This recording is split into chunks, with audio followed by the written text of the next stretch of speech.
달에는 3번을 붙여서 지금 이렇게 공부를 할 수 있게 돼서 더 괜찮은 것 같은데, 지난주에 이제 10원 파트가 넘어가고 육향을 공부를 했습니다. 그런데 이제 이 육향 부분은 사실은 뭐 10원처럼 길게 하려면 길게 할 수 있는데, 그런데 이제 지금 현재 그 천수경 공부를 하는 중심이 되는 핵심 개념을 보리심으로 삼았기 때문에 이 보리심 파트만큼 이 길고 중요하게 보지는 않을 거라, 지난 시간에 상응이라고 하는 개념을 배우기 위해 1시간을 썼고요. 이번 시간에 한 번 더 이제 그 구체적인 내용을 좀 자세하게 한번 보고, 그리고서 뒷부분으로 넘어가려고 하는데요. 기억이 나시겠지만 지난 시간에 이 육향 부분 같은 경우에는 이 전통적인 해석과 전통적이기보다는 이 독자를 읽는 분, 수행하는 이분들을 고려했을 때 이 보살행의 서원이기보다는 혹시라도 빨리 죽음을 맞이했을 때 어떻게 해야 하나, 빨리 수행을 완성하기 전에 죽음을 맞이했을 때 상구보리 하화 중생을 하고 있는, 즉 보리심의 완성의 길을 걷고 있는 선배들에게 사실은 구원을 요청하는, 중생을 구제하기를 요청하는 그런 이 보험에 가까운 느낌이 있다 라는 표현을 개인적으로는 했는데요. 그 부분에 대해서 이제 공부를 하는데, 제가 문제 제기를 한번 해보자면, 육향은 도산, 화탕, 지옥, 악귀, 수라, 축생입니다. 6개죠? 근데 뭔가 약간 이상하지 않나요? 원래 육향이면 육자가 들어가면 뭐가 들어가야 돼요? 네? 옷 많이 반매우면?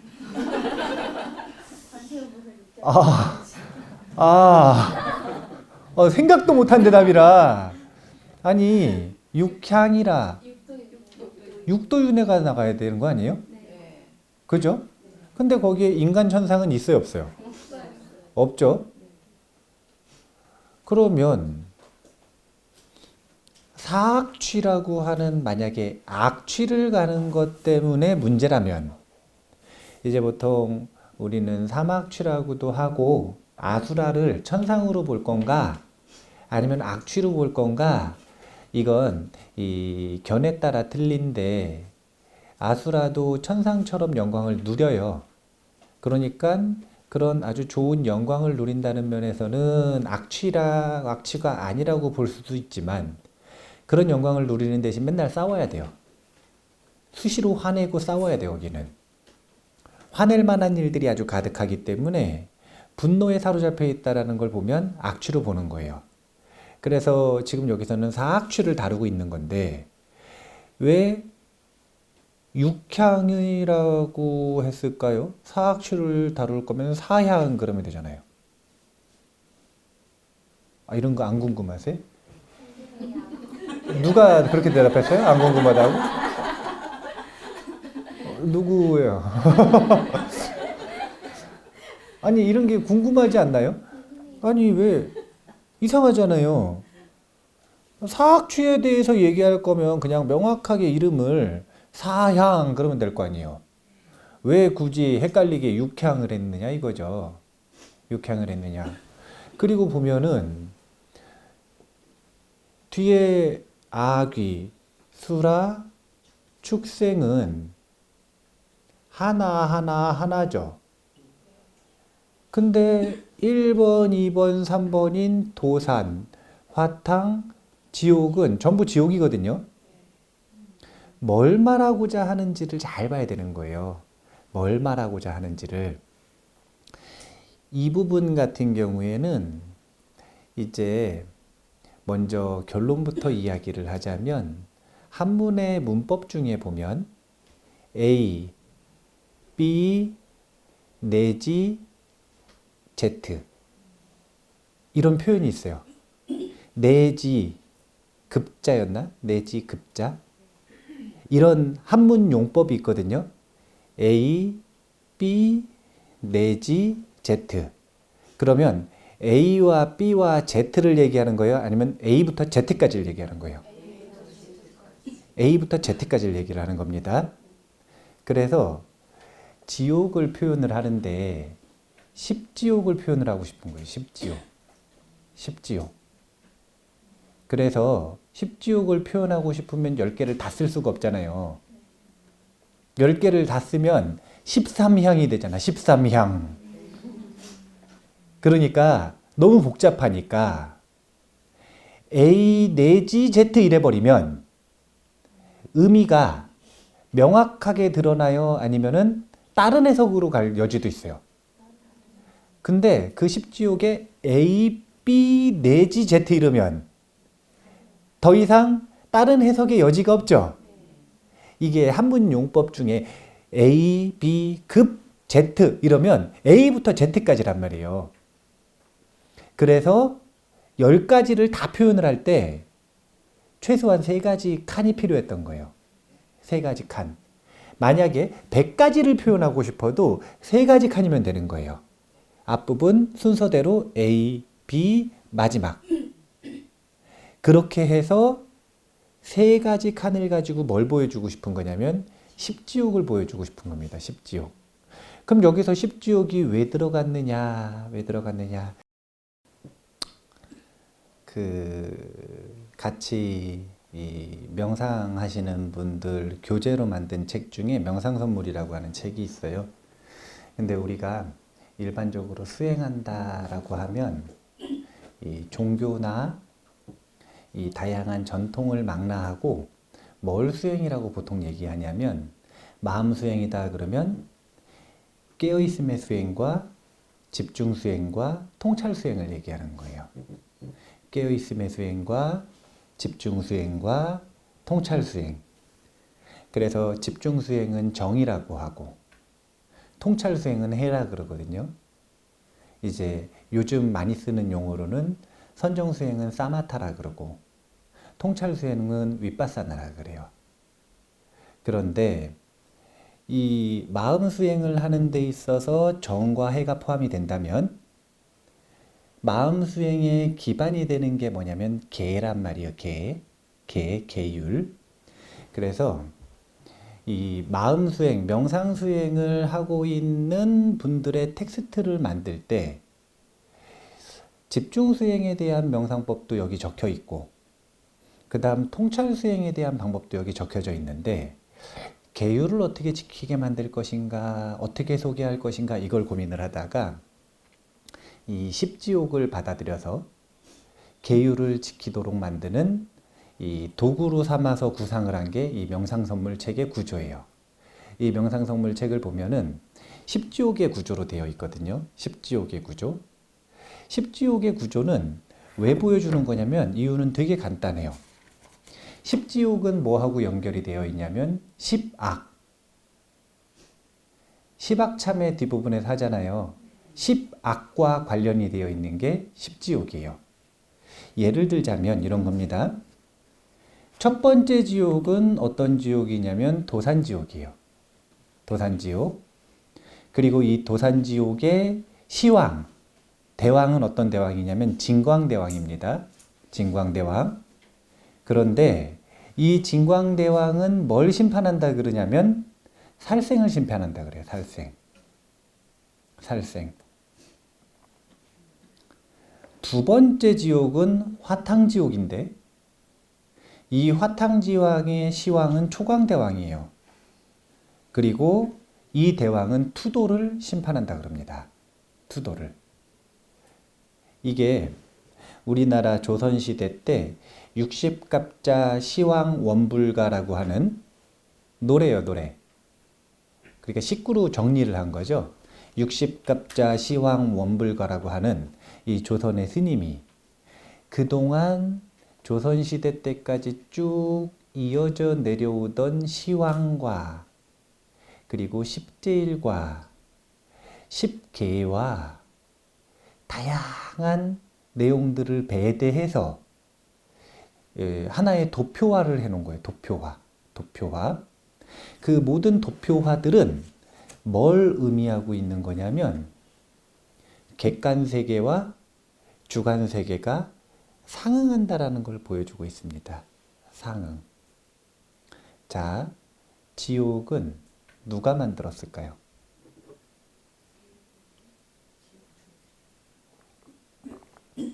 지옥 중생. 그러면은 견이도법부님은 지금 지옥 중생이에요? 인간 중생이에요?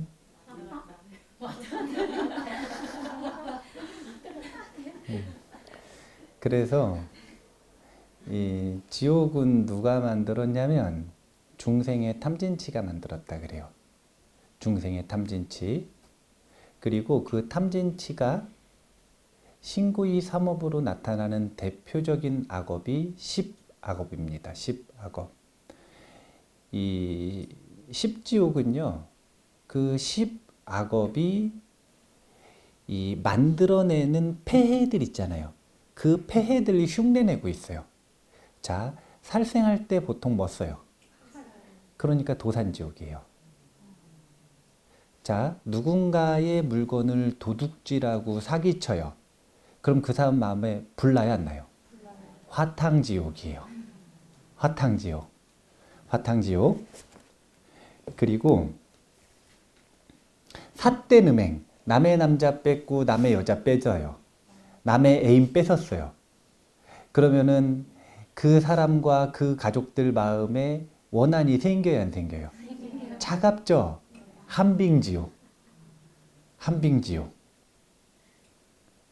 이런 식으로 보면은 그 십지옥 자체가 그 특정한 악업에 상응하는 모습으로 발전해 나가는 거예요. 그러니까 사실은 지옥은 누구 마음을 베낀 거냐면 중생 마음을 베낀 거예요. 중생이 번뇌를 통해 어떤 행동을 하고 어떤 말로써 사람들을 해치는지 그 모습을 베껴서 만든 게, 그런 디자인으로 만들어진 게 십지옥입니다.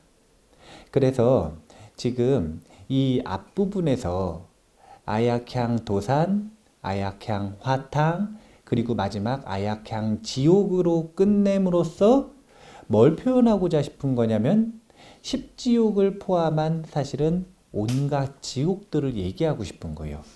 이 내지라고 하는 용법을 써서 모든 지옥을 표현을 하되 세 구절로 표현을 하고 싶은 거죠. 그런데 중요한 건 그 세 구절 속에서 우리가 뭘 찾아서 볼 수 있어야 되는 거냐면, 첫 번째는 십지옥을 볼 수 있어야 되고요. 그 다음 두 번째는 십지옥이라고 하는 지옥은 객관세계예요, 주관세계예요? 십지옥은 객관세계죠. 여기서 말하는 십지옥은 객관세계예요. 객관세계. 그러면 그 십지옥이 뭐로부터 나왔다라는 걸 알아야 되냐면 십악이라고 하는 주관세계로부터 나왔다라는 걸 알아야 돼요. 이 두 가지가 상응해서 우리는 그 지옥을 경험을 하는 겁니다. 그 지옥을 경험하는 거예요. 십지옥에 갈 원인이 없는 사람, 그러니까 그런 마음이 없는 사람, 그러면 상응을 안 하겠죠. 그런 존재들은 그 십지옥에 가도 자유로울까요, 안 자유로울까요? 그래서 보통 보살들이 이 중생을 교화하기 위해 지옥에 가는 것을 원생이라고 하고, 그리고 자유롭게 언제든지 나올 수 있는 이유는 묶어두는 상응의 요소가 없어서 그러는 거예요. 또 반대로 어떤 존재를 이 도산지옥에 있어야 되는 존재가 있어요. 이 존재를 억지로 천상에다 올려주면 어떻게 될까요? 구해주는 거예요. 구해주는 거라. 억지로 도산지옥에 있어야 되는데 천상에 올려줬어요. 그럼 어떻게 될까요? 한 찰나에 다시 떨어진대요. 눈을 깜빡하면 갔대요. 다시 도산지옥으로. 왜냐하면 아주 강렬하게 끌어당기는 상응의 요소가 있기 때문에 그래요. 그 상응의 요소가 해결되기 전까지는 거기에 있어야 되는 거죠. 거기에 있어야 되는 거예요. 그래서 우리가 이 십지옥의 부분을 보면서 잘 생각을 해봐야 되는 건 먼저 두 가지를 가리키고 있다라고 하는 걸 잘 기억을 해야 돼요. 그게 뭐냐면 십지옥을 보여주고 있고 그에 상응하는 시박을 보여주고 있다라고 하는 걸 먼저 찾아낼 수 있어야 돼요. 그리고 또 재미있는 게 이 십지옥과 관련되어 있는 이 시황 원불가에 보면 뭐를 또 배대를 하냐면 십제일과 배대를 합니다. 십제일. 제일 뭔지 모르시죠? 관음제일, 지장제일, 약사제일 이런 거 들어보셨어요? 네. 초하루 보름 뭐 이런 거 들어보셨잖아요. 네. 초하루는 정광제일이고 보름은 미타제일이고 8일은 약사제일이고 14일은 보현보살의 제일이에요. 저 보현제일. 18일은 지장제일. 23일은 대세지보살을 필두로 하는 이 대세지제일이고 24일은 관음제일. 28일은 비로자나부를 모시는 제일이에요. 그리고 29일은 야광보살을 모시는 제일이고 그리고 30일이 석가모니 부처님을 모시는 제일입니다. 그러면 이 제일을 십지옥에다가 어떻게 배대를 한 거냐면 이런 방식으로 배대를 했어요. 진광대왕은 누구냐? 정광부처님의 화신이다. 이렇게 보는 거예요. 초광대왕은 누구냐? 약사부처님의 화신이다. 그럼 염라대왕은 누구냐? 지장보살의 화신이다. 지장보살의 화신이다. 태산대왕이라고 하는 7번째 대왕은 관세음보살의 화신이다. 이렇게 화신설을 가지고 그 여러 시황의 본래 모습이 사실은 불보살님이다라고 하는 걸 배대를 해서 상징을 했는데 이게 지금 뭘 말하고자 하는 거냐면 자, 누군가가 한번 이제 문제를 풀어보죠.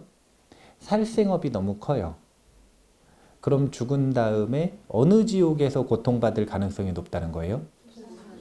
상응하니까 도산지옥에서 이 칼에 찔리고 베이는 고통을 겪을 가능성이 높다는 거죠. 근데 그 도산지옥에서 나갈지 말지를 판단해 주는 게 진광대왕이라는 거잖아요. 진광대왕. 그러면 이 살생업을 잘 녹이고 참여하고 싶으면 십제일 중에 초하룻날 기도를 잘해야 된다는 거죠. 그리고 누구에게 의지해야 된다라고 이야기하는 거냐면 진광대왕의 본래 모습인 정광열애에게 의지해야 된다라는 얘기를 하는 거죠. 이런 식으로 상응하는 바, 각자 상응하는 바, 여기서 상응하는 바라는 건 지옥에 끌려가는 상응이 있겠죠. 그리고 그 지옥에서 벗어나는 상응이 있겠죠. 그러니까 끌려가는 원인은 시박업에서 보여준 거고 그곳에서 벗어나는 이 의지처는 십제일의 불보살님으로서 보여주고 있는 그러니까 원인과 해결책을 원인과 구제받을 수 있는 해결책을 보여주는 이 배대를 해서 보여주고 있는 게 지금 이 시황 원앙과라고 하는 그 정리인 거예요. 근데 이 속에는 전부 지금 어떤 요소가 들어가 있는 거냐면 상응이라고 하는 걸 기본으로 이야기를 하고 있다는 걸 아셔야 돼요. 지금 한번 적어 볼게요.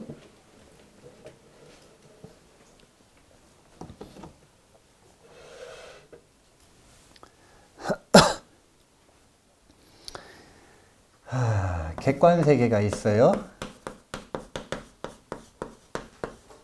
주관세계가 있어요. 육향은 객관세계를 도산, 그 다음에 화탕, 그리고 지옥, 악귀, 수라, 축생, 이렇게 객관세계를 보여주고 있습니다. 그러면 이에 상응하는 주관세계가 있을 건데 이 세 가지를 묶어서 먼저 뭘 말하고 싶은 거냐면 십지옥을 얘기하고 싶어요. 십지옥. 그러면 이 십지옥이라고 하는 객관세계는 살생, 투도, 사음, 망어, 기어, 양설, 악구, 탐진치라고 하는 신삼구사 의삼의 악업을 상응하고 있어요. 이것이 원동력이 되어서 이걸 만들었고, 그래서 이걸 원동력으로 여기 끌려간다 이거예요. 그리고 다시 또 배대를 하기를, 그래서 이 십지옥 각각을 깨트리고 구제할 수 있는 존재가 누군가, 그걸 십제일의 불보살로 표현을 하고 있는 거예요. 십제일의 불보살이 이 십악의 악업을 제거하고 참회하고 그래서 구제해 줄 수 있는 역할을 한다 라고, 그래서 십지옥으로 끌려가는 원인으로서 십악을 얘기했다면 구제받을 수 있는 해결책으로 이 십지일의 불보살들을 보여주고 있습니다. 그래서 예전에는 우리나라에서 십지일을 다 열심히 챙겼던 거라. 네. 그러니까 십제일 날 다 가서 기도를 열심히 한 거예요. 왜냐면은 살생 안 하신 분 있어요, 없어요?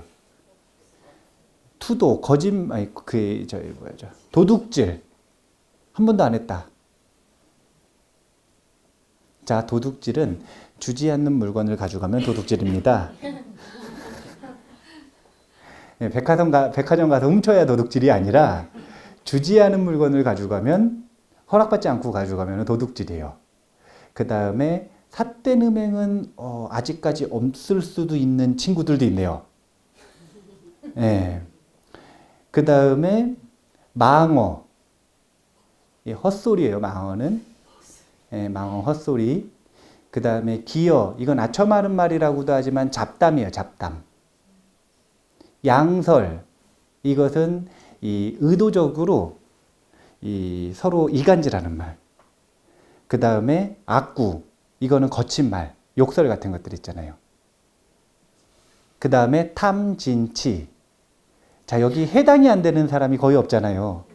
그러니까 그 지옥으로 끌려가는 원인을 파괴하고 구제를 받으려면 십지일을 지켜야 된다, 이 얘기를 하고 싶었던 거라.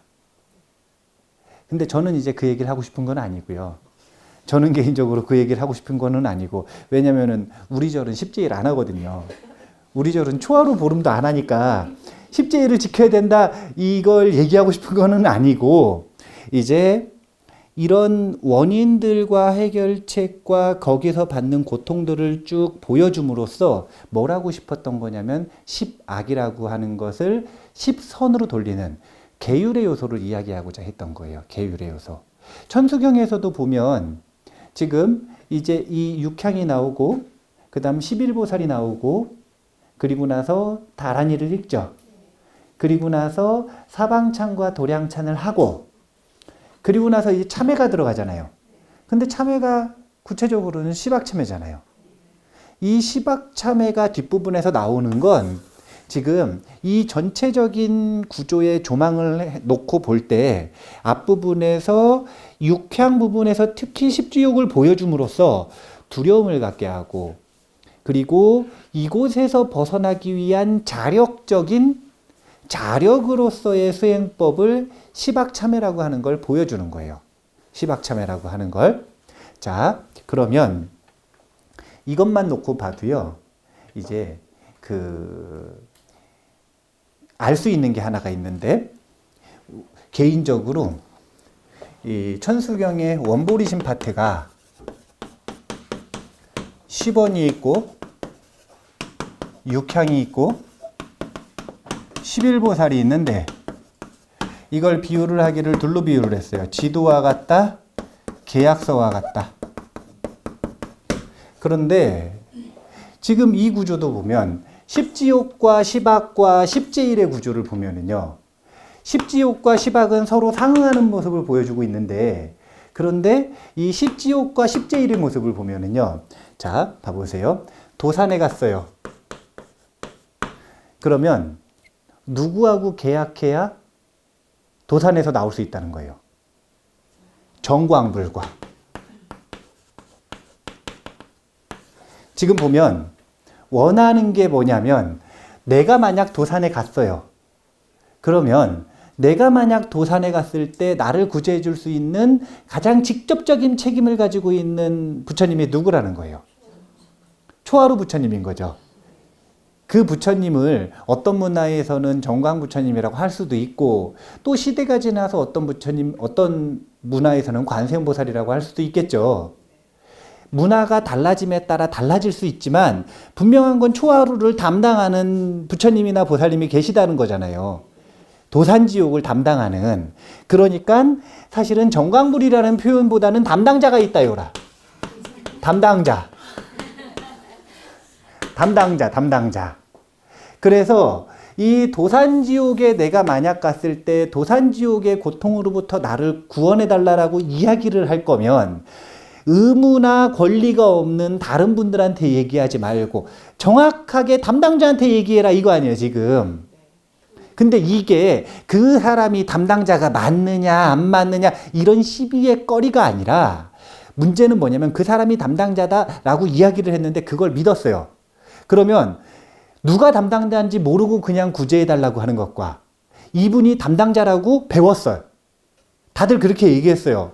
그래서 그걸 믿고 그분에게 구제해달라고 얘기하는 것, 뭐가 더 힘이 있을 것 같으세요? 그러니까 중생을 위해서 담당자를 정해준 거예요. 중생을 위해서 더 힘 있는 믿음을 가지라고 담당자를 정해주는 건데, 이렇게 담당자를 딱 정해줘가지고 이 십지옥의 요소를 보면, 십지옥에서 이 구제를 받는 건 권리예요, 의무예요? 권리죠. 자, 그러면 어떤 의무를 다해야 된다는 거예요? 초하루를 잘 지키는 의무를 잘해야 된다, 이런 거죠. 이거 봐보세요. 지금 약간 계약서하고 느낌이 비슷하지 않아요? 근데 이거는 지금 천수경의 육향 구조가 아니에요, 지금. 이거는 지금 그 조선시대 때 정리되었었던 시황가, 그 노래의 도표 속에서의 구조죠. 그럼 육향에선 도대체 어떻게 되느냐? 이제 도산지옥의 원인은 살업이었어요. 살업. 그리고 이 살업을 해결하기 위해, 그리고 화탕지옥은 투도업이었어요. 그리고 전체 지옥은 결국은 십악업 이라고 하는 아주 종합적인 악업을 통해서 십지옥이 형성이 되는 겁니다. 그런데 지난 시간에 이 지옥에 내가 가면 지옥이 절로 무너지고, 저 불은 다 꺼지고, 저 빙하는 녹아버리고, 그런 이 대단한 공덕이 생기려면 힘을 얻은 등력보살이어야 된다 그랬나요? 아니면 처음 발심한 초신보살이어야 된다 그랬나요? 아니, 힘이 있으니까 녹는 거 아니에요. 생각해 보세요. 돈이 많아요. 그런데 지나가는데 누가 도와달래요. 도와줄 마음만 있으면 얼마든지 도와줄 수 있어요, 없어요? 내가 가는 곳은 가난이 절로 없어지고, 이런 거 생길 수 있어요, 없어요? 근데 자기도 통장이 10,000원 있어요. 근데 이 사람이 하는 이야기가 내가 가는 곳에 절로 가난이 없어지고, 이러면 그게 어울려요, 안 어울려요? 발언으로서는 어울릴 수 있으나 실질적인 현실로서 어울리지가 않잖아요. 자기도 받아야 돼, 자기도. 나도 받아야 되는 입장이에요.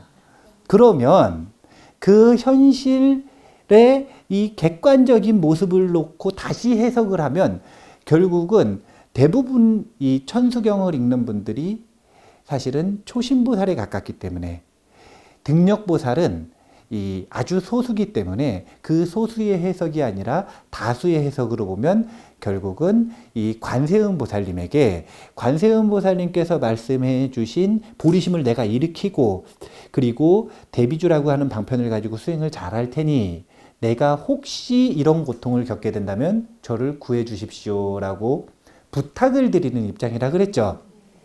그래서 보면 요 셋을 담당하는 관세음 보살님이 있어요. 이제 육도를 담당하는 관세음 보살님은 담당자가 다 달라요. 그걸 육관음이라고 하거든요. 근데 지옥을 담당하는 관세음 보살님은 이제 성관음이라 그래서 하얀 옷 입고 아주 정상적인 모습을 하고 있는 관세음 보살님 있잖아요. 관세음 보살님의 표본, 아주 기본적인 관세음 보살님. 그 성관음이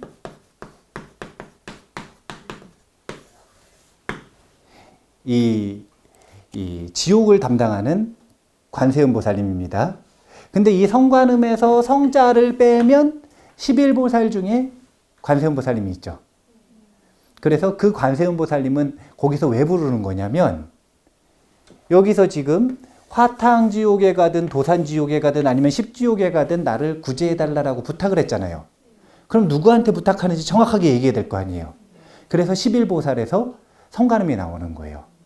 그러면 아귀를 제도하시는 그 담당자는 누구실까요? 마두관음이라고 하는 존재가 있어요. 마두관음. 근데 이제 요 11보살에는 사실은 포함이 안 되어 있어요. 그런데 담당자가 따로 있다는 거예요. 자, 그 다음에 수라를 담당하는 보살님은 누가 있을까요? 이게 11명관음이에요. 네, 11명관음. 11명관음 있나요, 없나요? 있죠. 그 다음에 축생이 마두관음이네요. 예, 축생이 마두관음이에요. 축생이 마두관음이고 이렇게 요 아귀를 담당하시는 육관음은 지금 기억이 안 나요. 그런데 그 11보살이 각각의 역할을 가지고 그 명호들을 이렇게 부르는 이유는 다른 게 아니라 앞부분에서 이런 고통을 겪을 때 나를 구제해 줄 담당자들을 정확하게 불러주고 있는 거예요. 그런데 기존의 육관음이 11보살에 다 없는 이유는 이걸 편집을 할 당시에 그 육관음의 담당자와 다른 의견의 담당자들이 있었을 수가 있겠죠. 아까 제가 이야기했죠. 문화가 바뀌면 초하루가 정광부처님이 아니라 석가모니 부처님이 될 수도 있다고. 왜냐하면 저 군청 가면은 담당자가 맨날 똑같아요. 바뀌어요. 바뀌잖아요. 예, 시기와 시대에 따라 변하는 거니까. 그래서 그 11보살이라고 하는 여러 관세음 보살님들의 화신이 왜 나타나는 거냐면 그 관세음 보살님들이 담당하고 있는 의무, 권리, 역할이라고 하는 거 있잖아요. 역할. 담당하고 있는 역할. 그 역할에 걸맞는 명호를 가지고 있는 관세음 보살님의 화신들이 있는 건데 그 역할을 지금 자신을 구제해달라고 이야기하는 이런 모습들에서 본인을 도와달라고 요청을 하고 있는 그런 내용이다라고 볼 수 있어요. 그럼 이게 어떻게 되는 거냐면 이런 겁니다.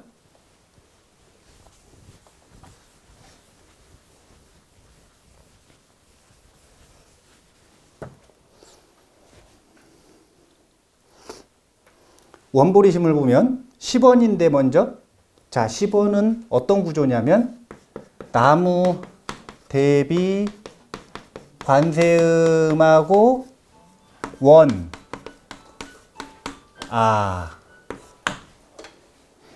이야, 딱 일어서자마자 전화가 오세요. 아, 예. 아, 저는 신통이 있는 줄 알았어요. 딱 일어나자마자 갑자기 전화가 와가지고, 근데 이제 요 나무 대비 관세음하고 원아 이렇게 나오죠. 보면은 계약을 하려면 첫 번째 계약자가 필요해요.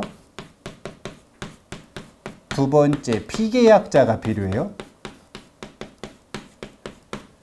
원래는 계약자의 갑과 을로 쓰는데 이 계약은 갑을 관계가 불분명해서 이 계약은 갑을 관계가 불분명하기 때문에 계약자와 피계약자라고 얘기를 하겠습니다. 그럼 계약자와 피계약자가 있으면 권리와 의무가 있겠죠. 보면 10원 속에서는 지금 일단은 누가 계약자냐면 읽고 있는 천수행자 본인이 계약자예요. 그럼 누구하고 계약을 하고 있는 대상이냐면 관세음보살님하고 계약을 하고 있어요. 그래서 본인이 독송을 함으로써 관세음보살님 연부를 함으로써 관세음보살님 사인을 하고 있고, 그 다음에 내가 이렇게 하겠다라고 독송을 함으로써 본인 사인을 하고 있는 거예요. 그래서 계약은 성립됐어요. 예, 계약은 성립됐어요. 그러면 계약이 성립이 됐는데 권리와 의무가 무엇인가, 이제 이게 중요한 거예요. 근데 여기서 쭉 이야기하는 10원 10가지는 결국은 관세음보살님이 알려주는 보리심의 완성의 지도란 말이에요. 보리심의 완성의 지도. 그 다음에 그 뒤에 보면 육향이 있고, 그 다음에 11보살이 있죠. 자, 이 육향 같은 경우에는 두 가지 의미로 해석을 할 수 있다 그랬는데, 첫 번째는 등력보살의 경우에는 보살행을 실천하겠다라고 하는 약속이에요.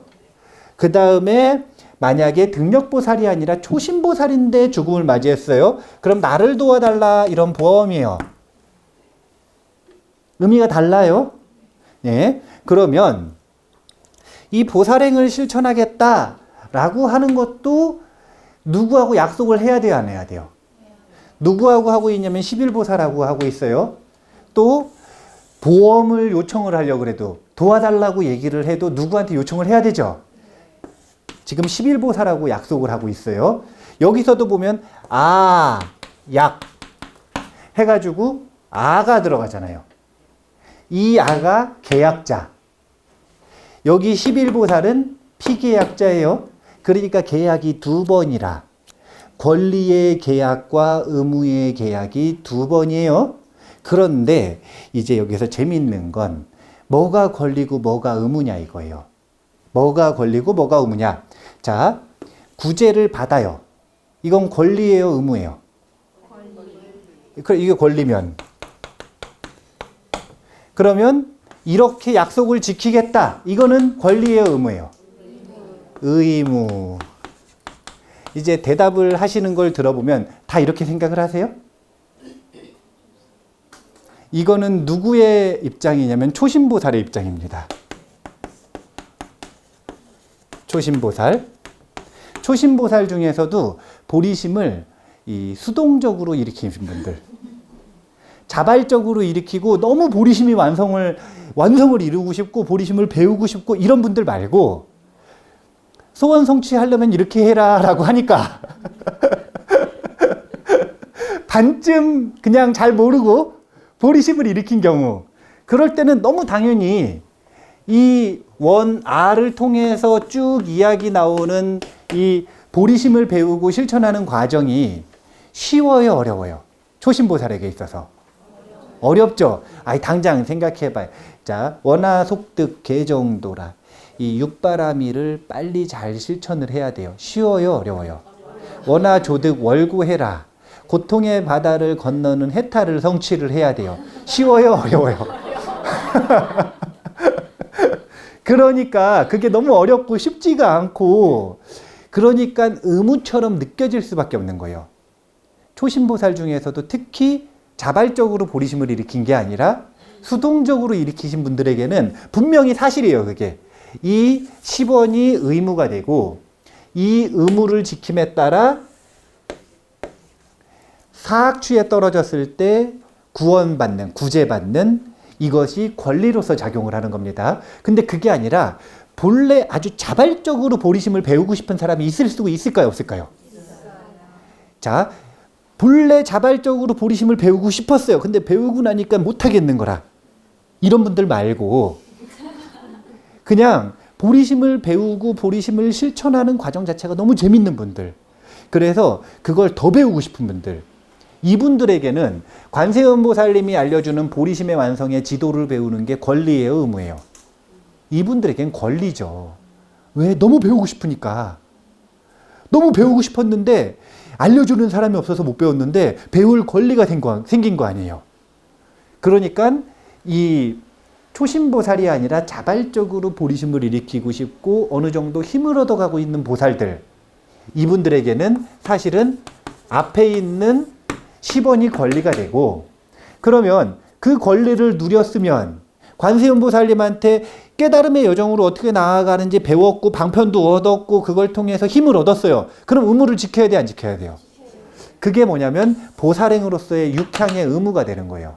그러니까 권리와 의무가 초심보살이냐 또 자발적이 아니라 수동적으로 억지로 보리심을 일으켰느냐, 아니면 자발적으로 보리심을 일으켜서 보살행이 어느 정도 완숙되어 있는 사람이냐, 즉 수준에 따라 권리와 의무가 뒤바뀌는 겁니다. 그러면 이런 권리와 의무가 뒤바뀌는 데 있어서 중요한 핵심 개념이 뭐냐면 바로 보리심이에요. 보면 보리심을 이제 우리가 전통적으로 표현할 때 상구보리, 하화중생 이러죠. 자, 아까 그 말 다시 해보면 수동적으로 일으킨 분들은 어떻게 배우는 거냐면 상구보리를 해야 된다고 배웠고 하화중생을 해야 된다고 배운 거예요. 하고 싶은 거예요? 해야 되는 거예요? 그러니까 의무인 거예요. 그런데 상구보리를 하고 싶은 사람의 입장에서 한번 생각해 보세요. 그러면 위로 보리를 구하는 방법을 배울 수가 있대요. 이건 권리예요, 아니에요? 엄청난 권리죠. 엄청난 권리죠.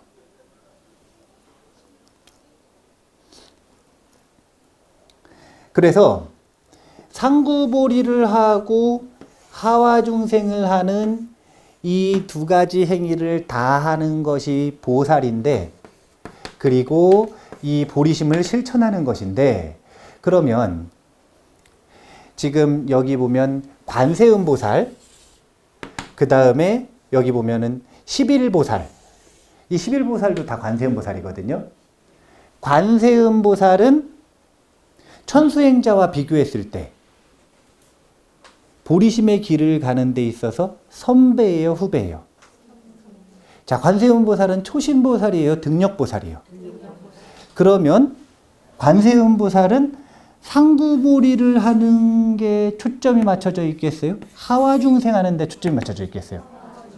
하화중생 하는 데 초점이 맞춰져 있죠? 그러니까 이 얘기 무슨 얘기냐면 중생은 화낼 준비가 다 돼 있다 그랬잖아요. 중생은 누구나 화낼 준비가 돼 있거든요. 그리고 한국 사람은 보면은 톡 건들면 울 준비돼 있는 사람들이 되게 많아요. 한이 많아가지고 조건만 딱 갖춰지면 얼마든지 울 수 있어. 예.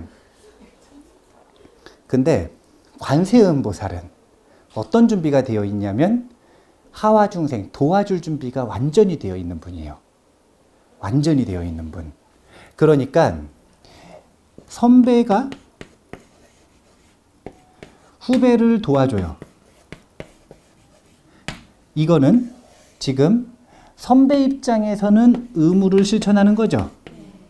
후배 입장에서는 권리를 가지고 있는 거죠.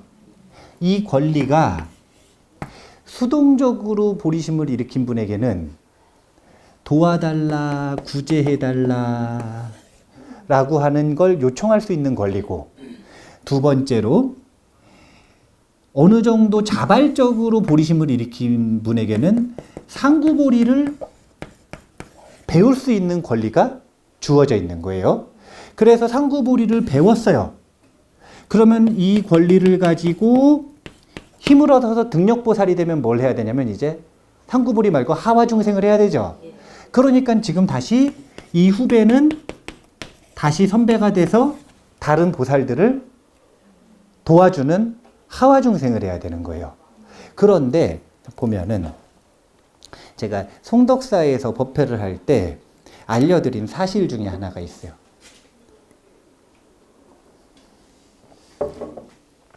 우리가 천수경을 읽을 때 오방내외 안위죄신진언을 해요. 오방내외 안위죄신진언.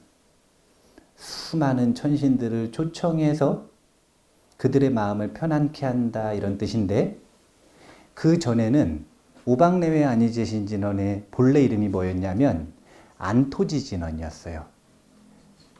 이 토지, 이 도량을 편안하게 해달라고 하는 요청이었습니다. 자, 근데 잘 생각을 해보세요. 천신들한테 뭔가를 부탁하고 싶어요. 자, 천신들이 이 도량에 내려오는 게 피곤할까요? 안 피곤할까요? 네? 아, 피곤하죠. 지금 환희동산에서 즐거운데 내려오라 그래요. 귀찮아요? 안 귀찮아요? 귀찮죠.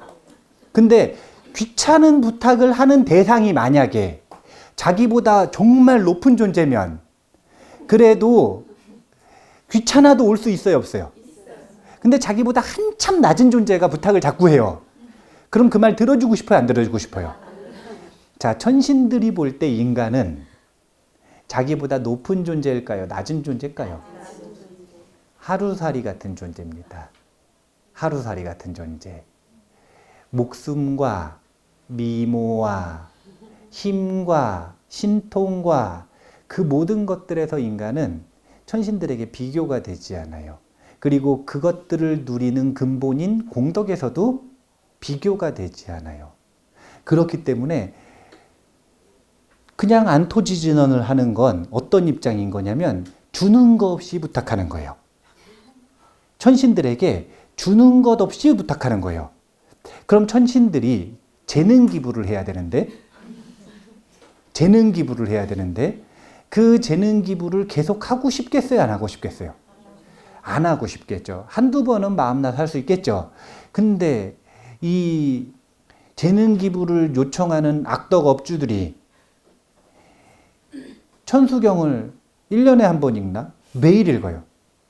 어느 절에서는 하루에 3번씩 읽어요. 그럼 자꾸 불러요. 주는 거 없이. 그럼 가고 싶어요? 안 가고 싶어요? 이득이 없으면 안 간다는 거예요. 왜냐하면 천신들은 성인이에요? 중생이에요? 천신들은 중생이에요. 그리고 중생은 철저하게 기브 앤 테이크가 확실한 겁니다. 그래서 오방내외 안위죄신진언으로 바뀐 건 굉장히 바람직한 이름의 변경이에요. 왜냐하면 관점 자체가 완전하게 바뀐 거예요. 이제는 천신들한테 일방적으로 부탁을 하는 게 아닙니다. 천신들이 제일 좋아하는 걸 주고, 즉 기브와 테이크가 확실해진 거죠. 그게 뭐냐면 천신들이 제일 좋아하는 건 뭐냐면 공덕이에요. 그리고 공덕 중에 최상의 공덕은 법보시 공덕입니다. 그런데 법보시를 하려면 법을 배워야 돼, 안 배워야 돼요? 그러니까 법회 자리에 불러주는 건 사실은 이제 의무적으로 내려가는 게 아니라 너무 좋아서 자발적으로 찾아서 내려가야 되는 자리가 된 거예요. 그러니까 사실은 부를 때 이제는 열정페이가 아니라 이제는 열정페이가 아니라 충분한 대가를 주기 시작한 거죠.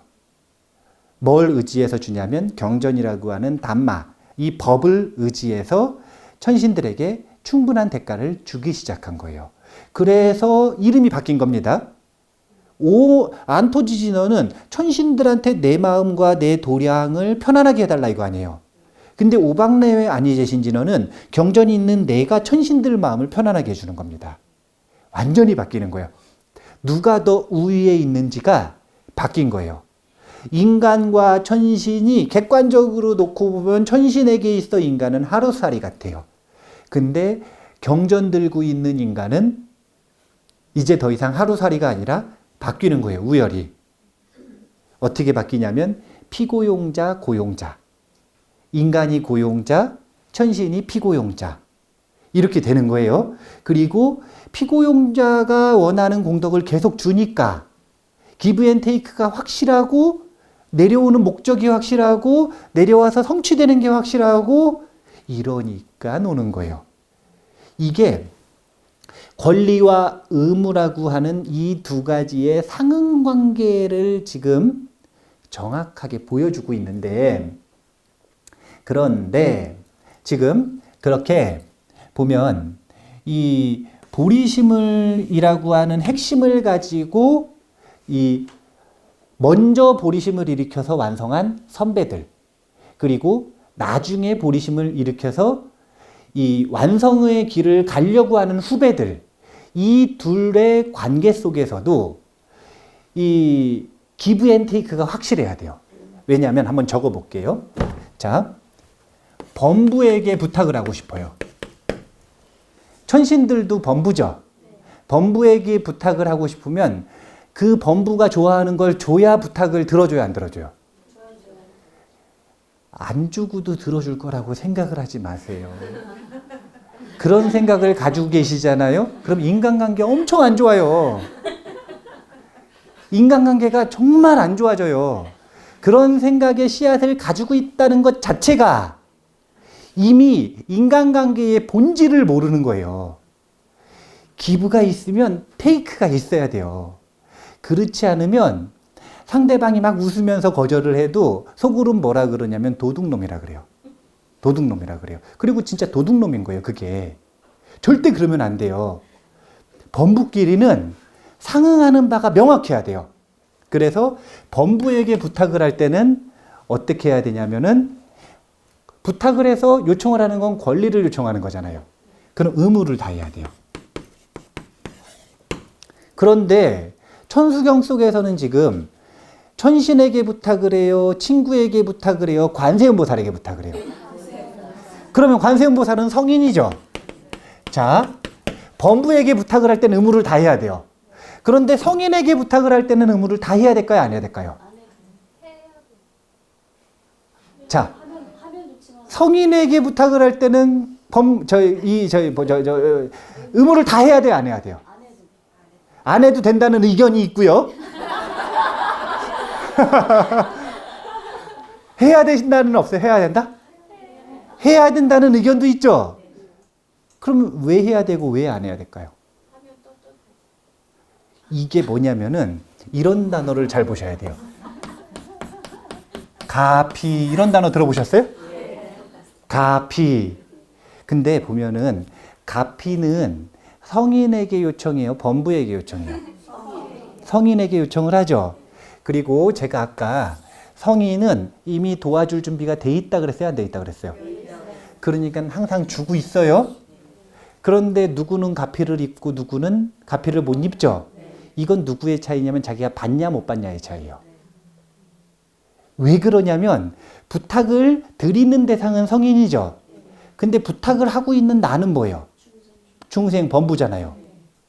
범부는 심지어 받을 때도 기브 앤 테이크가 확실해요. 범부는 심지어 받는 것도 기브 앤 테이크가 확실해요. 그렇기 때문에 이 성인이 의무를 다하면 안 주는 게 아니라, 의무를 다하지 않으면 안 주는 게 아니라 의무를 다 안 해도 성인은 주고 싶어요. 근데 안타깝게도 범부가 받아주질 않아요. 그러면 그 의무라는 게 뭐냐면 받을 준비를 하는 게 의무인 거예요. 성인과의 이 부탁을 드리는 권리와 의무의 이 법칙은 의무를 다하는 게 성인 좋으라고 하는 게 아니라 자기가 받기 위해서 하는 그 마음, 그 행위, 그 수행을 의무라고 하는 거예요. 그래서 사실은 여기서도 의무가 확실해요.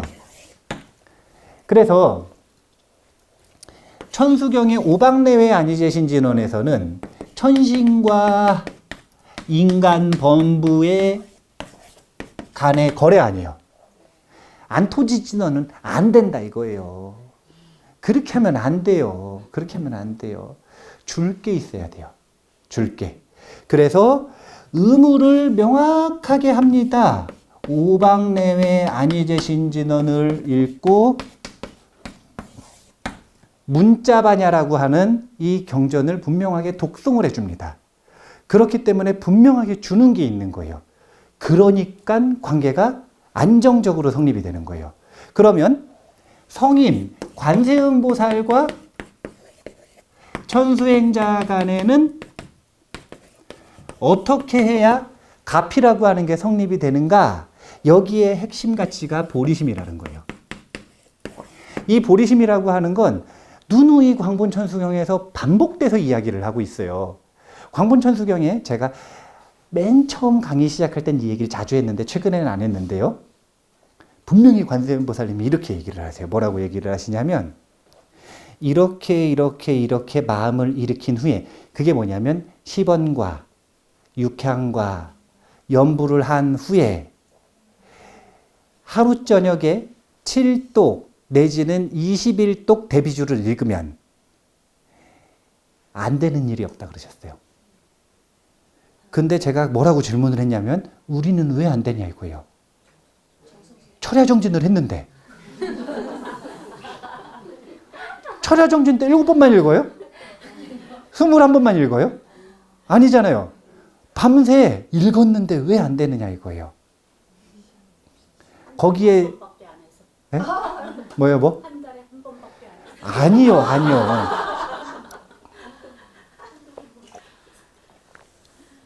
한 달에 한 번밖에 안 한다는 건 저한테 그러시는 거예요?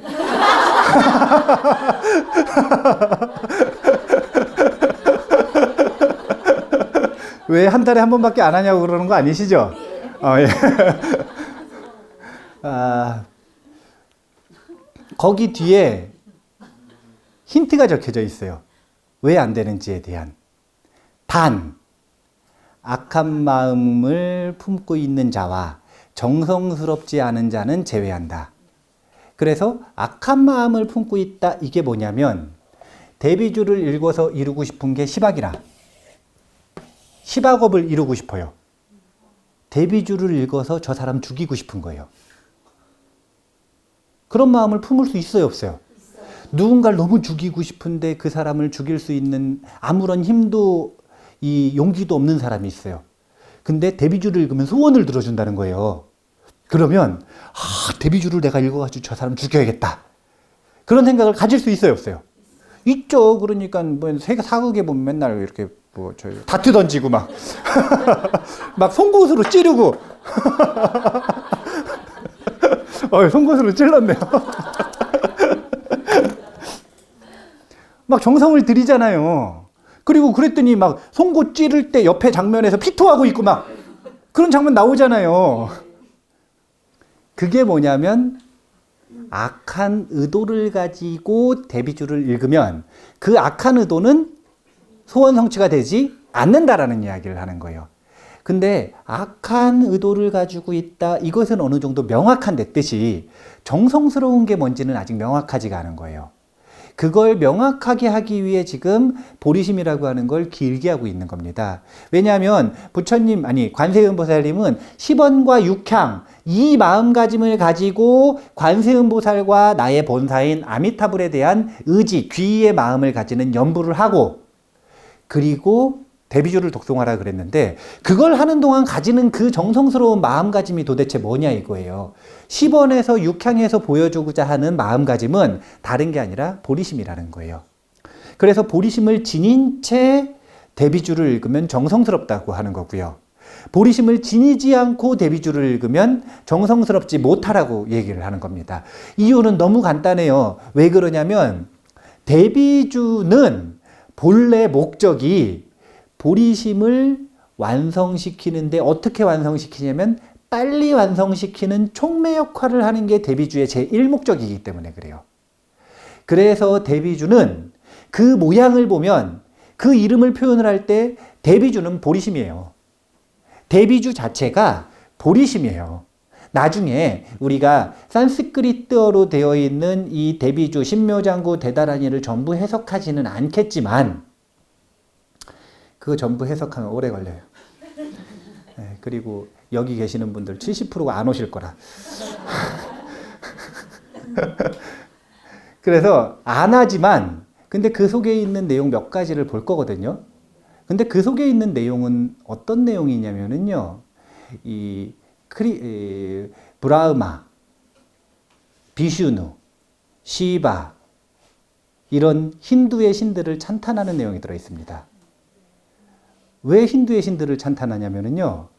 그때 당시에 이 신묘장구 대다란이라고 하는 방편을 가지고 밀교의 행자들이 뭘 하고 싶었냐면 힌두의 신자들, 힌두 교도들을 교화하고 싶었던 거예요. 그래서 이 교리 체계를 어떻게 만든 거냐면 관세음보살님의 여러 화신 중에 하나가 시바다. 관세음보살님의 여러 화신 중에 하나가 비슈누다. 관세음보살님의 여러 화신 중에 하나가 브라만이다. 그 브라만과 비슈누와 이 여러 힌두의 신들이 자비로운 모습을 보여주고 있는 일화들을 대비주 속에 담고 있거든요. 근데 자비의 화신은 누구예요? 그러니까 비슈누가 자비로운 모습을 보이는 그 순간 비슈누가 아니라 관세음보살이다 이거예요. 그러면 이 논리체계를 가지고 보면 보아버부님이 자비로운 모습을 보이는 거예요. 그럼 그 순간에 누구예요? 예. 관세음보살. 예, 관세음보살. 아, 이거 찍어서 옆에다가 같이 올리고 싶네요. 아, 관세음보살. 관세음보살. 예. 아, 관세음보살. 이러한 논리 체계를 가지고 힌두의 신들을 포섭해서 이 힌두를 종교로 삼고 그걸 신앙체계로 행복해지고 싶은 사람들에게 관세음보살의 가피를 주고 싶은 거예요. 그들에게 관세음보살의 가피를 받아서 구제받게 하고 싶은 거고 또는 그들의 마음에 자비의 씨앗을 꽃피워서 관세음보살님이 되라고 이름이 비슈누랑 이름이 관세음보살이랑 그거 의미가 있어요 없어요?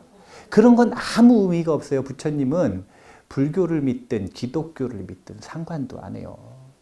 사람만 불교를 믿든 기독교를 믿든 그거 가지고 난리를 치고 전쟁을 하고 막 이러는 거지. 부처님이 이절 가든 저절 가든 그게 무슨 상관이요? 이절 가고 저절 가고 그게 도대체 무슨 상관이냐 이거예요. 부처님의 관점은 중생이 행복해지는 거예요. 그가 이절에서 배우는 가르침이 안 맞아서 안 맞아요. 그럼 어떻게 해야 되면 저절 가야 되는 거예요. 저절도 갔는데 불교가 안 맞아요. 그럼 교회 가야지. 자기에게 맞는 걸 배워서 행복해지라고 가르침을 주신 거지. 나에게 공양 올리고 나를 신봉하라. 절대적으로 뭐 목숨을 다할 때까지 뭐 이 종신서양 뭐 이런 거 그런 거 강요하시는 분이 아니거든요. 그런 거 강요하시는 분이 아니에요. 부처님은 그런 분이 아니에요. 부처님은 절대적으로 중생이 행복하기를 바라는 분입니다. 부처님한테요, 꽃공양 올린다고 부처님이 기뻐하실까요? 안 기뻐하실까요? 기뻐하시긴 하죠. 예. 기뻐하시긴 하죠. 근데 부처님을 최고로 기쁘게 해드리는 방법은 중생을 행복하게 하는 거예요. 중생을 행복하게 하는 거. 그럼 관세음보살님도 관세음보살님에게 최고로 은혜를 갚는 방법은 뭐냐면 관세음보살님은 지금 저 안은이라는 중생을 교화하고 싶어요? 안 교화하고 싶어요? 관세음보살님이 지켜보고 있거든요, 지금. 지켜보고 있어요. 지켜보고 있어요. 어떤 순간에 화신으로 나타나야 되는지 지켜보고 있단 말이에요. 그리고 이미 수없이 화신으로 왔다 가셨어요. 근데 관세음보살님이 아는버부님 눈에는 안 보였던 거죠. 왜냐하면 아는버부님이 지금 이 자리에 이 모습으로 생존할 수 있다는 것 자체가 이미 수없는 이들의 자비심의 발로입니다. 그 수많은 이들의 자비심이 없었으면 지금 아는버부님은 이 모습으로 있을 수 없어요. 사실은 생존조차 불가능해요. 우리가 살아있다는 것 자체가 이미 사실은 관세음보살님께 가피를 받은 거예요. 그 자비심들이 우리를 돕지 않았다면 우리는 생존할 수 없어요. 생존할 수 없어요. 관세음보살님이 관심 있는 건 어떻게 하면 중생을 교화할까 이거예요. 그런데 내가 교화해야 되는 아는이가 자비로움을 마음을 내서 보아법을 교화를 했어요. 그러면 내가 할 일을 대신해 줬죠. 빨리 해줬죠. 내가 아무리 노력을 해도 보아가 되지 않았어요. 보아가 이게 안 된다 그랬는데 아는 법을 딱 만나더니 됐어요. 그러면 기뻐요, 안 기뻐요? 중생은 이런 경우에 어떠냐면 질투를 해요. 그게 중생의 마음이에요. 중생은 이런 경우에 어떻게 하냐면 질투를 해요. 근데 보살님은 기뻐해요. 그래서 의무라고 하는 게, 여기서 이 의무라고 하는 게 대비주를 수행을 하고 보리심을 수행을 하고 깨달음의 길을 가는 그것들을 배우고, 또는 내가 만약에 사막도에 떨어졌을 때 나를 구해달라고 부탁을 하려면 의무를 다해야 되는데, 그 최소 의무가 뭐냐면 억지로든 자발적으로든 능숙하게든 아니면은 아주 능숙한 거 반대가 뭐예요? 서툴게든 능숙하게든 서툴게든 보리심을 지니고 있는 것, 이것이 의무라는 거예요. 보리심을 지니고 있는 것, 이게 상응의 기본이라. 보리심을 지니고 있어야 보리심을 지닌 선배에게 도움을 받을 수가 있는 거예요. 선배들은 보리심을 지니고 있는 중생만 돕고 싶어요?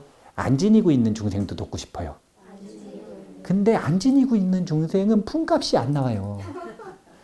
아무리 도와주려고 그래도 돌 던지고 욕하고 자기 조종하려고 든다고 하고 원수 맺고 그 가진 고난을 다 겪으면서 그 사람들을 도와야 돼요.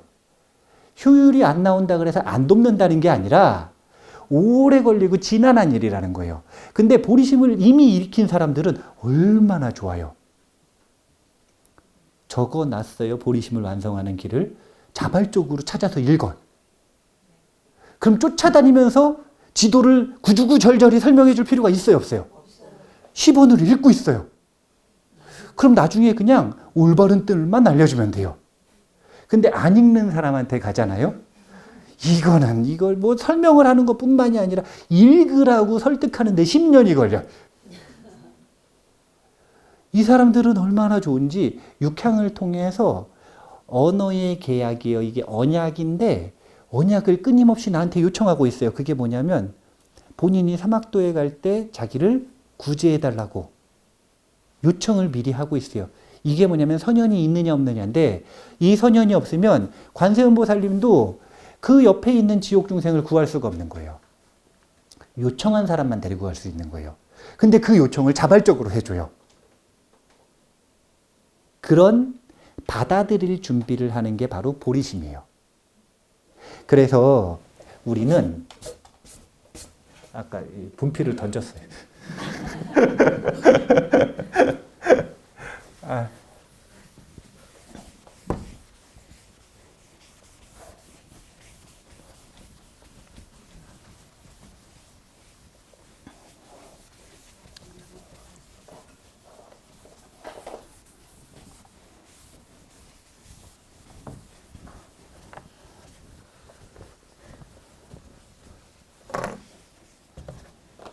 그래서 무슨 얘기하다 말았죠? 그래서 우리는 이 상응을 위한 의무를 다해야 된다는 거예요. 그리고 그 상응을 위한 의무라고 하는 건, 상응을 위한 의무라고 하는 건 두 가지로 나뉘는 겁니다. 자력으로서 그리고 타력으로서. 자력으로서라고 하는 건 지옥에 가는 것이 이런 업 때문이에요. 자력으로는 무슨 얘기냐면 안 가면 되는 거 아니에요. 그렇죠? 안 가면 되는 거잖아요. 그게 자력으로 어떻게 의무를 다해야 안 가느냐 이거예요.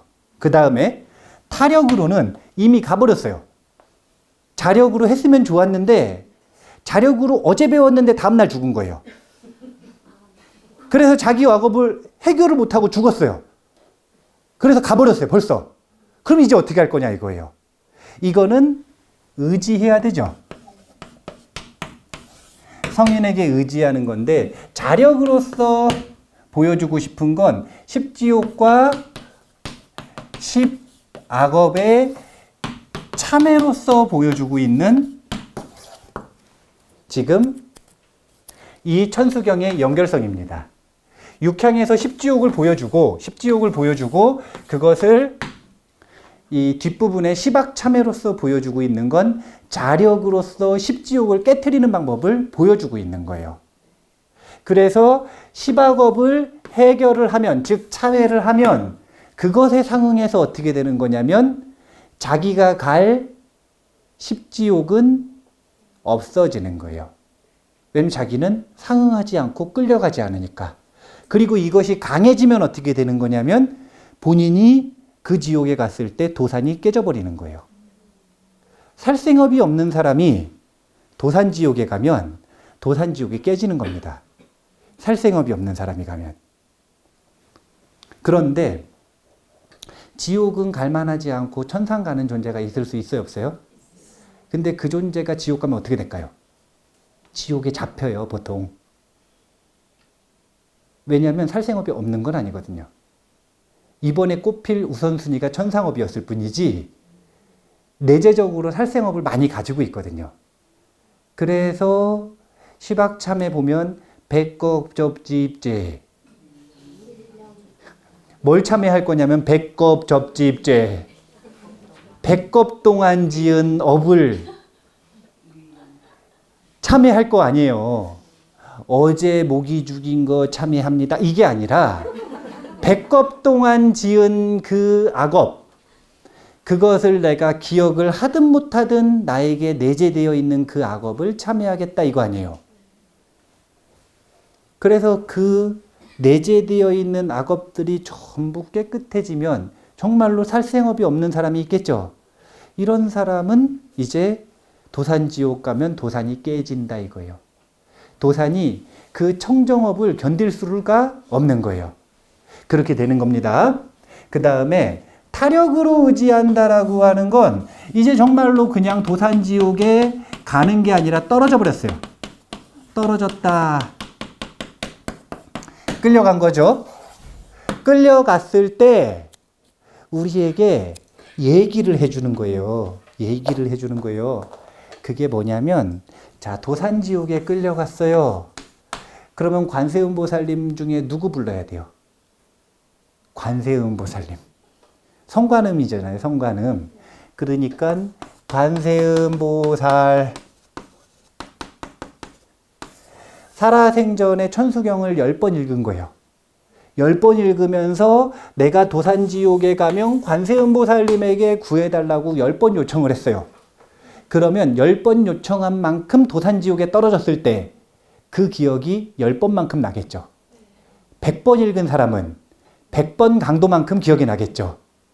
1000번 읽은 사람은 1000번 읽은 만큼 기억이 나겠죠. 관세음보살님은 이미 도와줄 준비가 돼 있다 그랬나요? 안 돼 있다 그랬나요? 돼 있다 그랬죠. 어떻게 하면 도와주는 거냐면 관세음보살 하면 도와주는 거예요. 근데 살아생전에 준비를 안 한 사람은 그걸 받을 준비가 돼 있어요? 안 돼 있어요?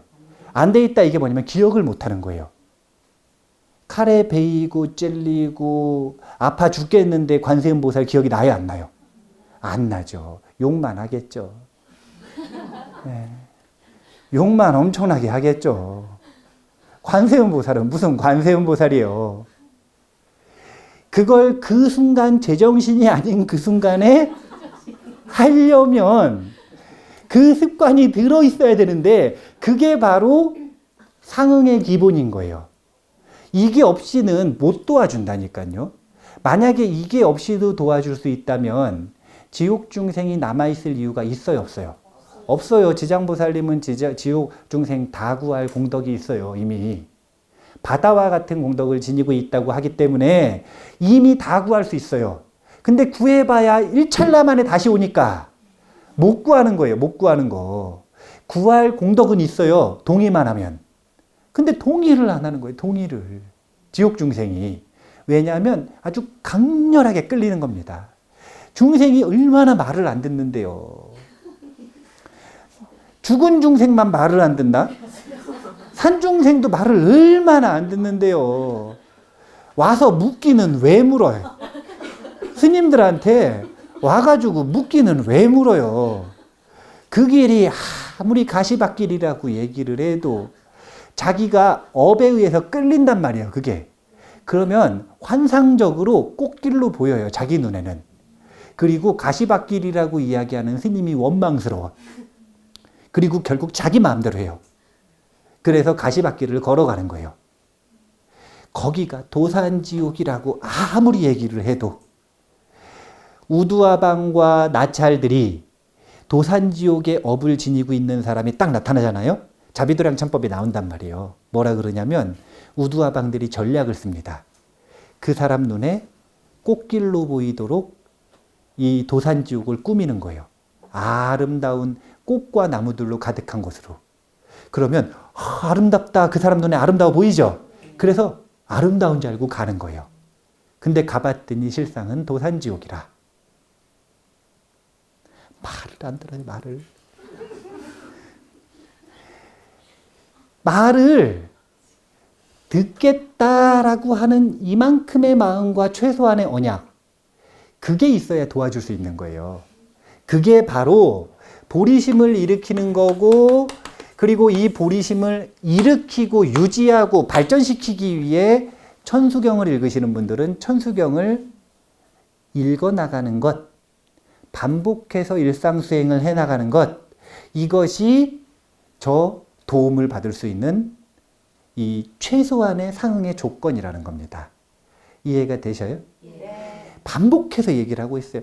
지난 시간부터 이번 시간까지 이 똑같은 얘기하는 거예요. 상응해야 된다. 상응해야 된다. 원래는 제가 이제 2번에 끝내려고 그랬어요. 근데 지옥까지밖에 못했네요. 아귀 축생 아수라도 해야 되고, 그렇게 해서 오늘 원래 뭘 알려드리려고 그랬냐면 십법계와의 연결성을 알려드리려고 그랬어요. 어떤 주관세계가 어떤 객관세계하고 연결이 되는지. 그러니까 탐욕이 강한 분은 어떻게 살아갈지 제가 예언을 해드리려고. 탐욕이 강한 분은 아귀처럼 사실 거예요. 그 탐욕을 해결하지 못하는 한 장담할 수 있습니다. 항상 불타는 것 같은 갈증에 사셔야 돼요.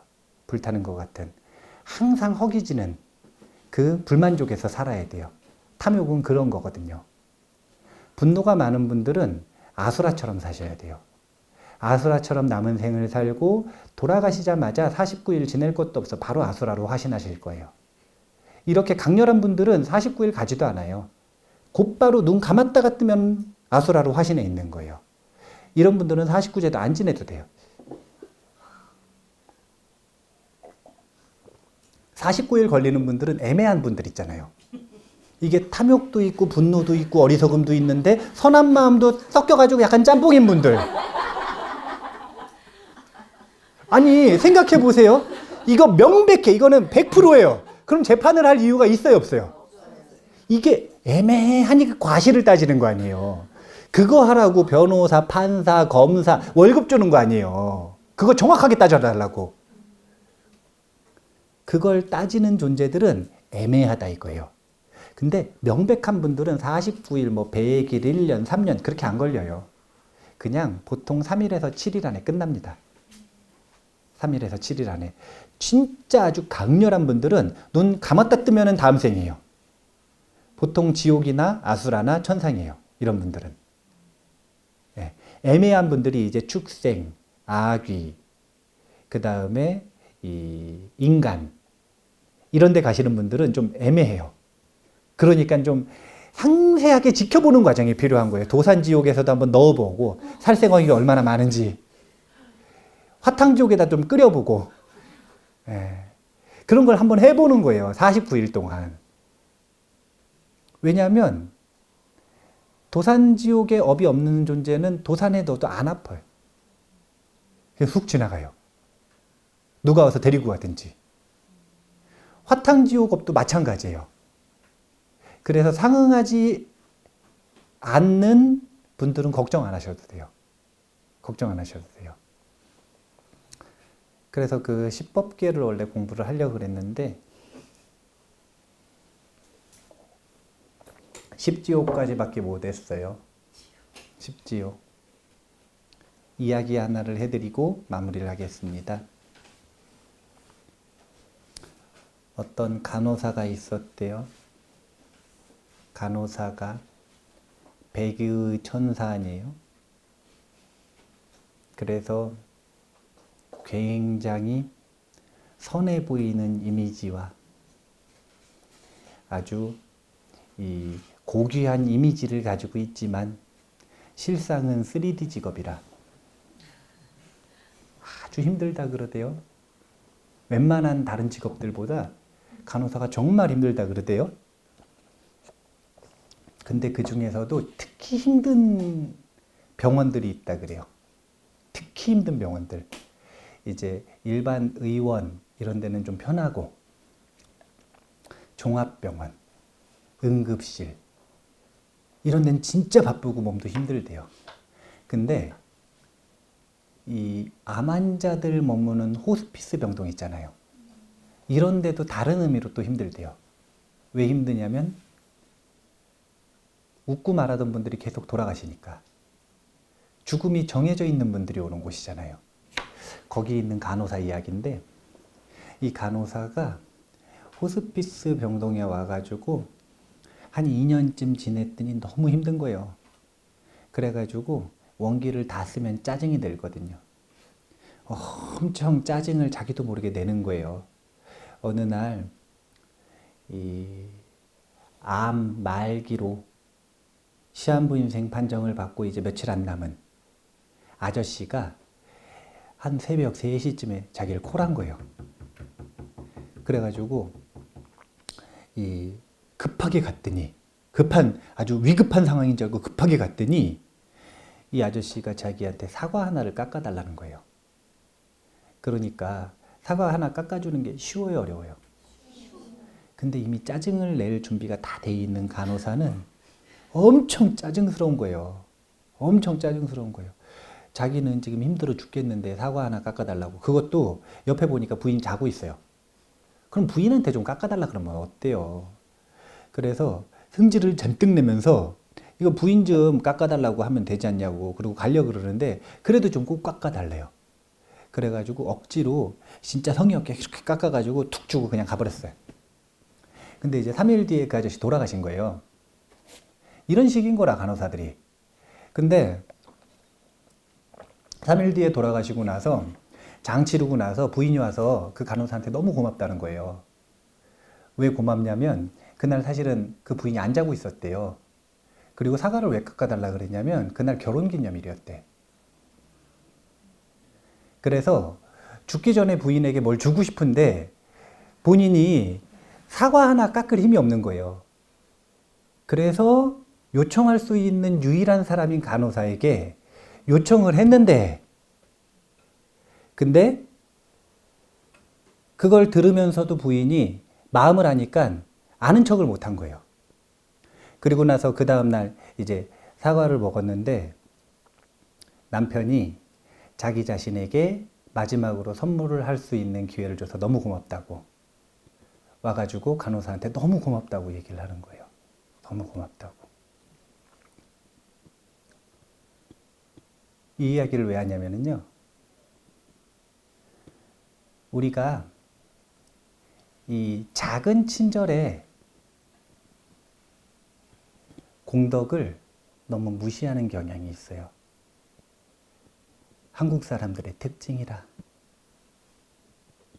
이게 한방주의가 있어가지고 보시도 크게 해야 된다고 생각하고요.